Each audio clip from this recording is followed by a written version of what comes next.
Assalamu alaikum everyone. This is Hisam Fareed. I hope all of you are doing good in life. I welcome you to the second lecture in educational psychology. The title is very clear. A good teacher is an impactful player of the entire learning process. Now, who is a good teacher? If you remember, I promised you at the end of the first lecture that the second lecture, that is this lecture, will be about the qualities of a good teacher. So, what makes a teacher an impactful player of the entire learning process? The following qualities that I have laid down here will make it clear. So you will get an answer to your question about how a good teacher becomes an impactful player of the entire learning process. Well, the first quality is brilliant communication skills. Now, that means that a teacher must be able to explain a topic in as simple words as possible. Leonardo da Vinci once said that simplicity is the ultimate sophistication, and I totally agree with him on this. And by the way, let me tell you something about Leonardo da Vinci. He was not an ordinary person, rather, he was, I think, an Italian painter who painted the famous portrait of Mona Lisa,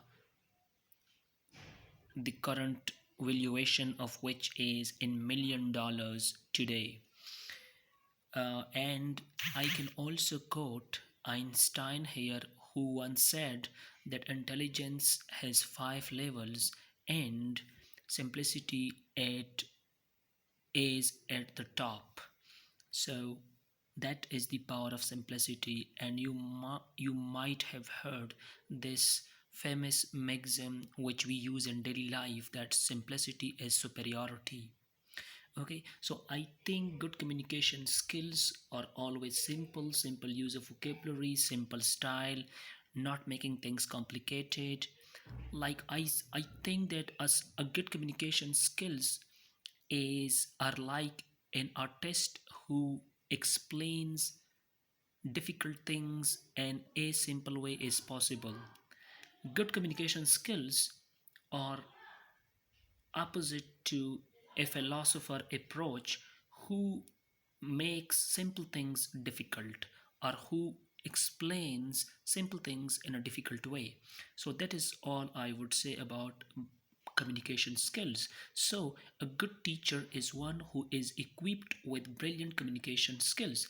I know there are other pillars of good communications like maximum of quality, quantity, relevancy, and other things. But what I regard at the top of all these qualities is simplicity. That a teacher must be equipped with simple communication skills.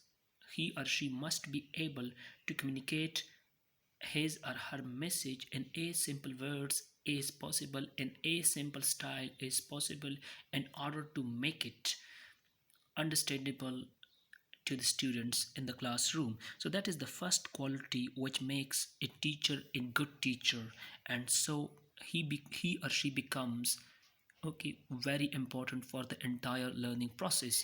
Then there is another quality of a good teacher, which is come well prepared to classroom. A good teacher will always come prepared to the classroom. That is, he or she must have prepared his topic really well, and will be aware with the objective that the teacher wants to achieve as a result of that lecture. So, a teacher must be aware of two things. If I can deduce a conclusion, then I would say that a teacher must be aware of two things. One, the topic, the lecture that he or she is going to deliver before the students. Second, he or she must be familiar, must be very clear about the purpose that he or she wants the lecture to serve. Third quality of a good teacher is well dressing. That is, a teacher must take care of their personality, takes care of their personal hygiene. That is very important because personality does matter. Nobody can deny it in this age of spectacle, at least. Okay, it is said that once a man comes well dressed to and before Socrates, expecting that Socrates, the most wise person of the ancient Greek, would appreciate him. But Socrates gazed up at him and asked him to speak so he could be so he could judge him. So speaking does matter back then. Speaking would matter back then, but personality matters as equally as words. So a teacher must take care of his dressing sense, of his overall personal hygiene, because what is seen is actually sold. People get impressed by what they see. So a teacher must be presentable when it comes to the way he or she dresses, the way he or she takes care of his or her overall personal hygiene. Then there is another quality of a good teacher, which is a good sense of humor. Very, very important, because a teacher who wears a stern, a serious face all the time is not very much liked by their students. Okay, in contrast to this, a teacher with a good sense of humor is liked by almost all the students. So, a teacher must have a good sense of humor in order to overcome the burden, in order to overcome boredom in the classroom. But that sense of humor, but the jokes a teacher cracks, a teacher makes before students must be very neutral in tone, must be very neutral in content. Okay, they must not hurt someone's feeling. Yeah, so a good sense of humor is very, very important, and I can tell this from my personal experience that a good sense of humor is really, really important in keeping the minds of students fresh so they are all set for learning. Yeah, that is what I would say. And then there is another quality of a good teacher, which is ensures attractive classroom environment. A good teacher will always try to keep the environment of a classroom very conducive for learning. That comes from interactiveness, from students' participation. For that, it is important that a teacher keeps conversation, keeps a lecture method two-sided. That is, if you look at this line, it says that a lecture method is like a two-way street that also involves active participation from students. Okay, it should not be one way, it should not be like giving dictation to someone, rather it should be very participative, very interactive, so students can, okay, actively participate, can actively ask questions, can, okay, take interest, and that would also enhance interest of students in the overall learning experience. So that is also a good teacher of is good quality of a teacher, okay, which makes teachers very important for the entire learning process. Then there is another quality of a good teacher, which is familiarity with educational psychology. This means understanding of lesson planning, classroom management. Very important. I think if a teacher is teaching without awareness of educational psychology, I don't think he or she could be called a teacher in true sense in the modern world, because educational psychology is very, very important to enhance, to boost up learning, to enhance the overall learning experience of students in the classroom. A teacher must have some understanding of how students think, of the students overall psychology. Not only that, a teacher must be able to plan lessons strategically, to be able to manage classroom effectively and efficiently. All of this goes into enhancing the overall learning experience. So a teacher must be familiar with educational psychology. And by the way, these lectures are actually aimed at enhancing teachers' understanding of educational psychology. Okay, and that is the second lecture. So it is with that purpose I have started off this session. The first lecture was about um, educational psychology. What is it? Why is it important? All this stuff came under the discussion in the first lecture.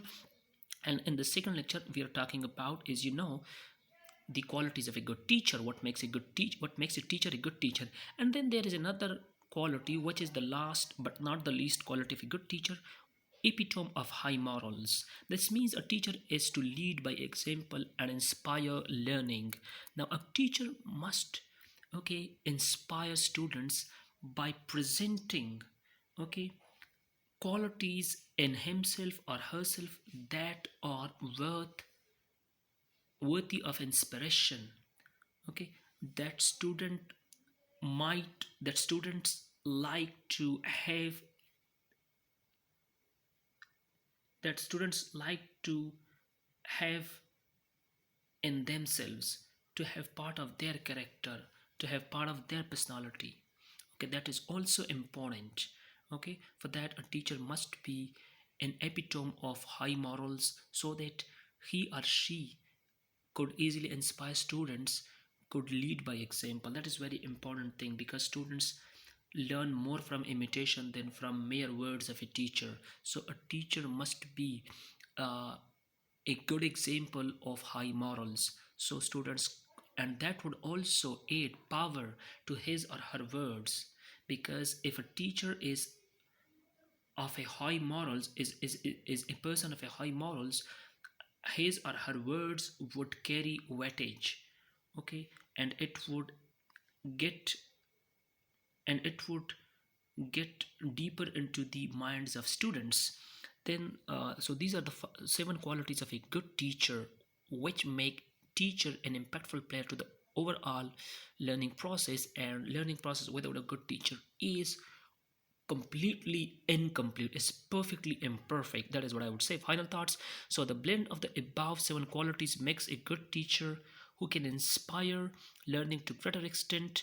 Good teachers are so important for the entire process, as the objective of education could not be imagined without them. That is, the objective of education cannot be imagined without a good teacher. So is the presence of a good teacher important for the overall learning process, overall learning experience. Thank you very much for your time. I hope you must have learned something from this lecture. I will see you in the next lecture about another dimension of educational psychology. Take great care of yourself. Uh, Thank you.